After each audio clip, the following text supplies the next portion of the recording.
It is almost Valentine's Day, and some of you may be looking to get some jewelry for that special person in your life. But you want to make sure what you get is legitimate and you don't overpay. We are very happy to welcome back Bryce Marshall with the Better Business Bureau with some things you should know. Welcome back, Bryce. Hope you're staying warm.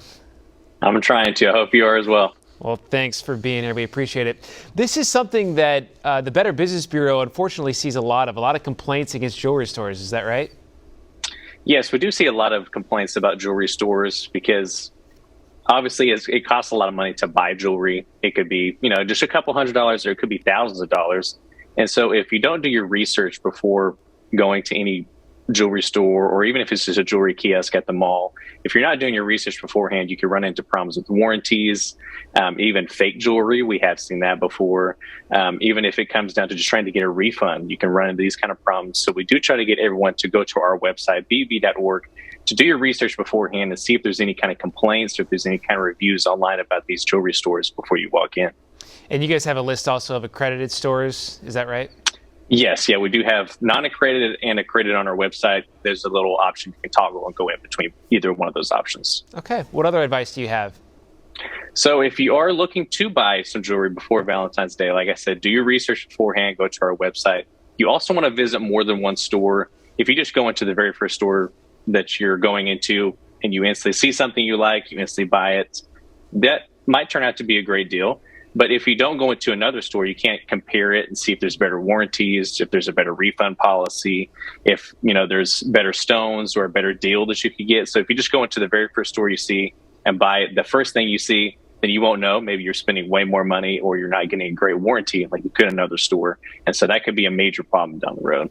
Yeah, and the next one says read the fine print and ask questions. That's probably for buying anything, but especially jewelry, just because this is so expensive. Exactly. Yeah. If you're not reading the fine print and asking questions, it's also a major thing. If you're not seeing what that refund policy is, that warranty and guarantee policies carefully, then it could lead to huge problems down the road. You might be out either hundreds or thousands of dollars, or let's say, a stone goes missing. What's their policy with that? Because that does happen if they're not seated correctly, if it's a big diamond or emerald, ruby, whatever that stone is. And if it falls out and you don't have a great policy or something in store because you didn't ask those questions, you could be out a lot of money, and it might cost a lot of money just to get that stone back, depending on what it is. And no one wants to be out hundreds or thousands of dollars, especially just for Valentine's Day or any occasion for that matter, because that is not a fun ordeal to go through.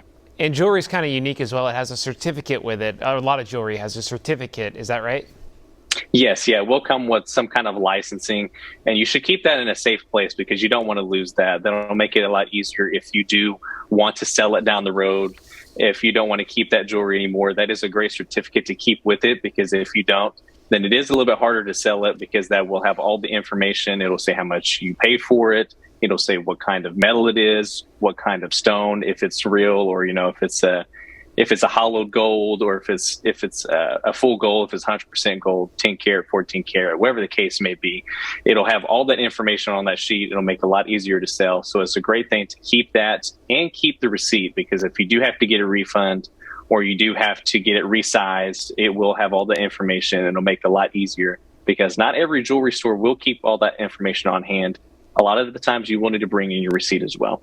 All right, Bryce, great advice. Thank you so much. We appreciate it. All right. Thanks for having me.